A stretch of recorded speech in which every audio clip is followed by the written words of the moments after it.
Now, God's way of blessing requires a seed. You may hear sometimes people talk about that God has a process of sowing and reaping. He is the God of the harvest. The way that God blesses is he receives a seed and then he can bless that seed and make it grow. Now, the story that I have referenced here in Second Kings chapter 4, verse 1 through 2, this is Elisha who had encountered a woman who was a widow.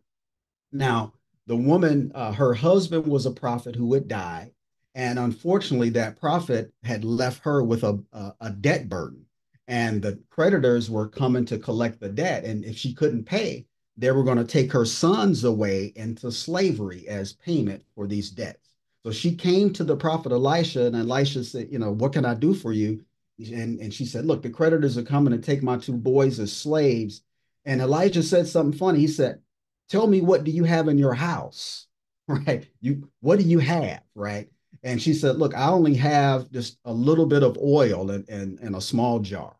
And what Elisha instructed her to do after hearing from the Lord was to tell her sons to go get a bunch of empty jars and for her to take that little jar of oil and to pour it into those big jars that she borrowed from the neighbors. The story goes on to say that as long as she poured that oil and as long as they had jars to put it in, the oil kept flowing. So the oil, the small jar of oil represents a seed. And that seed can be representative of our faith and the thing that God wants us to give to Him, to dedicate to Him, that He can then bless and grow and do something with. So that's just another idea of like how God can take something small, something that's in our house, something that's in our heart, something that's in our mind, and do something miraculous with it because He is God.